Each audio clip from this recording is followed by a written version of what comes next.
Avovesikausi alkoi tänä vuonna vähän eri tavalla, kun suunnattiin toukokuun puolivälissä pallasreissulle melkein niin pohjoiseen kuin pääsee. Tukikohtana toimi Pohjois-Norjassa Tufjord-Brygge, joka oli entisestään kaikille tuntematon, mutta monen hyvinkin luotettavaan lähteen mukaan erittäin hyvä pallaspaikka, myös näin alkukaudesta.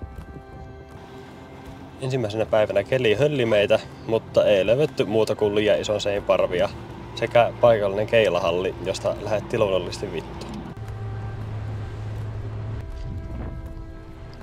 Toinen päivä meni uistellessa, pilkkiessä ja luonnonoikkuja ihmetellessä. Hylkeitä, delfiinejä sekä merikotkia piisas. Ja päivän kohokohta oli hyvinkin lähellä pyörinyt Lahti-Valas. Ensimmäinen kerta itselle, kun näin sellaisen. Toinen meidän veneestä sai myös reissua ensimmäisen paltaan, semmoisen 32-kiloisen möhkäleen uistelemalla. Meillä ei valitettavasti ollut tapahtumia. Kyllä. Haspelissa reikkä pärisee ja Jouni G. väsyttelijänä siiman päässä. Kukaan ei vielä tiedä. Mitä epäilet? Epäilisin ruijalaista pallasta. Eli nyt on lykkyä pytyssä. Lykkyä pytyssä! Tuleekohan sieltä naaras vai uros? Itse ainakin toivoisin vanhaa rouvaa. Sehän olisi mukava saada semmoista vanhaa rouvaa tänään syödä. Oi, vielä vetää, saa nähdä. Siellä se on ja se on pallas! Se näkyy! Loistopallas päästä kiinni. Aika iso. Aika huonosti kiinni. On aika huonosti kiinni, mutta ei se mitään, sieltä se nousee ja Jouni on valmis koukkaamaan. Hyvä pallas. Ruokapallas. Komia on.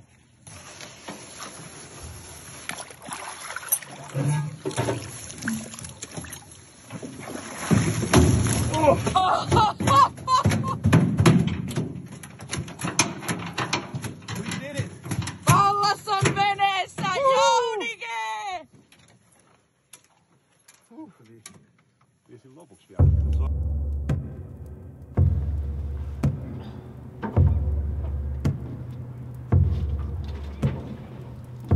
Niin se pumpus, että sitten kun se tulee täyteen, niin se ei enää pumppaa sieltä.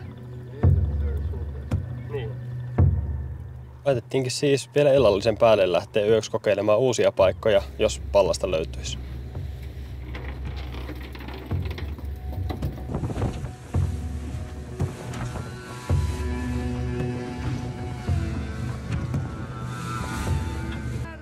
Koitettiin aluksi hakea syöttikaloja, mutta kaikki parvet oli täynnä vähän turhaa isoa kalaa.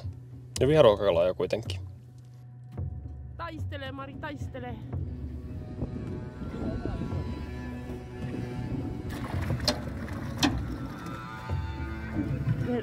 Ja taas! 3! Ei jumaa! Du är ju fiskare.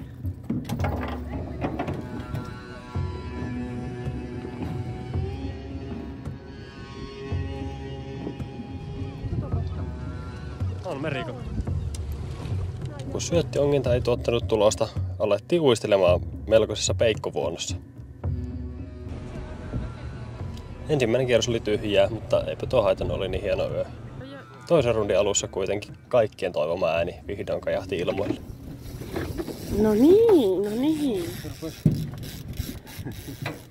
Pallas nousi aluksi pintaan hyvinkin nätisti, ja siitä jo 5/6 kävi veneessä, kunnes se sitten päätti hypätä takaisin veteen. Ja siitä se ilonpito sitten alkoi. Kala sai jostakin ihan mahdottoman virtapiikin. Pitäisikö Mari laittaa se pallaskaraoke nyt päälle? Pallaskaraoke.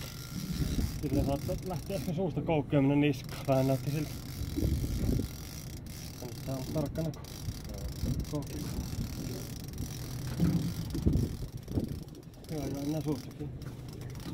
Onko? Ei oo suusta. Oi saatana.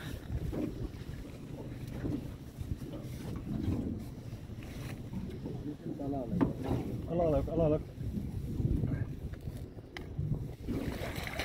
Siitä ja lähtee tulee. Yeah!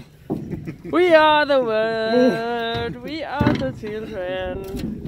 Yes sir. Noin. Pienen harjoittelun jälkeen. Joo. Se on siinä. Mari Puukko. Samu, hyvä väsytys. Aivan. On jännät paikat. Tuohon on ihan kivan Se on kokoinen. aika hyvä kala. Se on hyvä. Se puukko. Niin. Oi. Hieno kala. Se oli kyllä. Mutta yhden tapahtumat ei suinkaan loppunut siihen, vaan heti kun saatiin tää ylös ja jatkettiin uistelua, niin toiseen vapaa iski reilu 30 pallas. Siellä on muuten hieno kala. Nyt on. Lähtee. Tänne Anitan puolelle. Oi. Tehdään reiju pallas. Ei saatana. Tämä ei olekaan ihan pieni. Me saa väsyttää.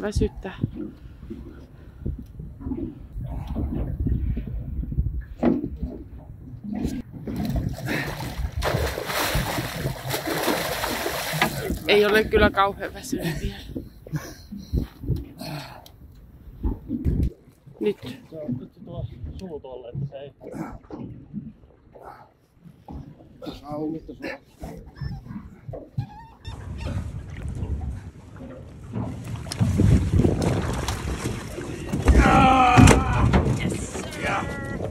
Sekin saatiin ylös tällä kertaa vähemmillä ongelmilla. Ja vielä hetken päästä naapurivene kiskas kolmannen paltaa, joka oli about 10 kokoinen ja vajaa metrin pituinen. Melkoisen hieno yö siis.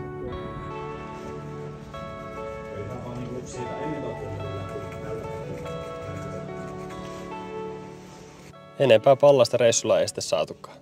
Viimeisenä iltana just ennen poislähtöä minulla oli hetken kiinni joku oletettavasti ihan järkyttävän kokoinen kala, mikä sitten katkaisi siimat aivan kyselemättä. Siitä jäikin melkoinen nälkä seuraavallekin pallasreissulle.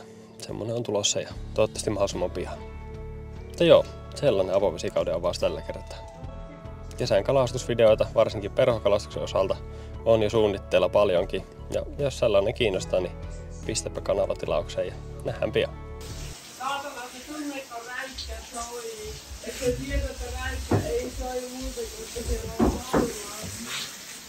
Saatana, se on niinkö... Se on ulkotautin päällä.